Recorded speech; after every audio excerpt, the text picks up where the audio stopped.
Electric cars have become a really popular thing in our community. In fact, they're really taking off, and they are a fantastic new way of moving people through space.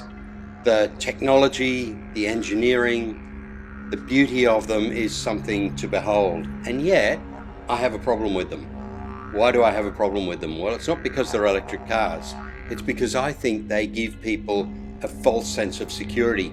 I think what they actually do is they create a feeling in people that we're fixing the world when we've got so much more to do. The real problem, I think, is we need to not change from petrol and diesel cars to electric cars, but we actually need to get people out of cars. We actually need to get people thinking a little bit more about how they live in the urban environment. We simply cannot afford to continue building suburban lifestyle arrangements in the way that we're doing, especially in Australia. Other countries have got this pretty much wrapped up in that you've got old villages and stuff to build around. But in Australia, we have this greenfield development and this appetite for everybody needs to own a house. We're having problems with delivering affordable housing in Australia.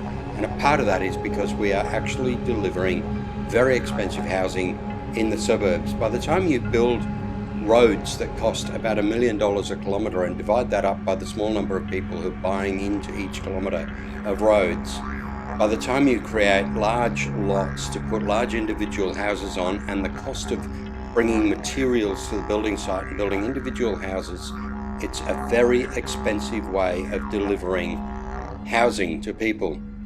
But it also has other run-on ramifications. People at different stages in their life need different types of housing forms: flats, units, townhouses, terrace housing, garden, courtyard housing. People actually need to be living in urban areas where they can move easily between the first, second and third place. By the first, second and third place, I mean first place is home, second place is your place of work very often, and third place is the place where you just enjoy doing other things. It might be where you go for recreation. It might be where you go to meet with other people. It might be a local church. It might be a local club. It might be some local community organisation that you belong to. We have multiple third places in our lives. People need to be able to access those without having to go too far, without having to get into a car and do it. There are health ramifications from living in suburbs. Obesity's one of them. Yes, the food that we eat is a big part of the obesity problem that we're having. But also, people commuting large distances from a distant suburb to a centralised work area means that while you're travelling after work, your metabolism is slowing down, and then you get out of the car at home, you don't walk any great distance. It's different if you travel by train or by bus, because between the train station and your home, you can revive your metabolism and get things up again and get things moving again. But in a car, we tend to drive into a garage, walk a short distance to a dining room, eat a meal, and then want to sit down and relax a little bit. And you become much more sedentary. That's one of the components that is leading us to a health problem. If you want to know more about that, there's a really good book written about 10 years ago by Elizabeth Farrelly, who's a Sydney Morning Herald journalist, an architect. The book's called Blubberland. It's a really good read on what we're doing wrong with our cities. But one of the other big problems that concerns me is affordable housing. We need a greater variety of housing. I've already talked about that a little bit. But we also need to provide housing, more housing for people in an affordable way.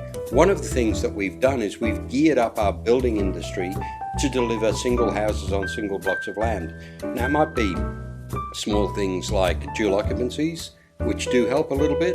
It might be townhouse type development, but we need a lot more urban development, and our building industry really is not geared up to give us flats and units and large scale townhouse developments where you build 60 or 70 or 100 or 200 or even 1,000 medium density dwelling type buildings in the middle of our towns and cities. We actually need to start in our cities and in our rural areas to create villages within the city where people actually live, work, play, do everything they need to do.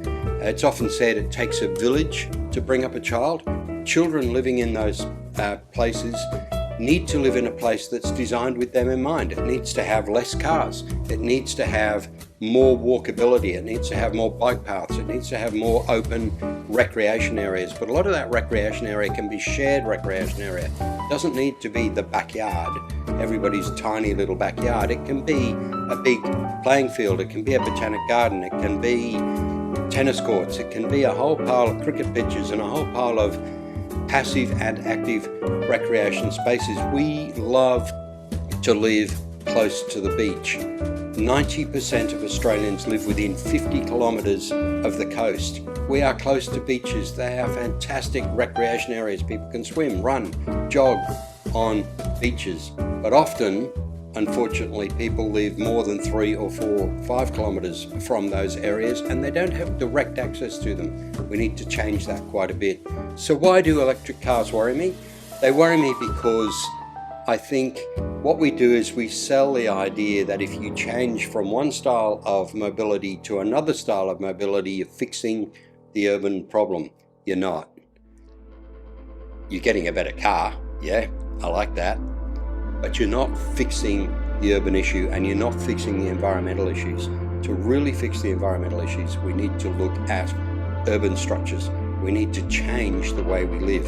And that means we have to sell to Australians a different urban ethic. Not that it's your right to have a house on a block of land, but it's your right to have decent,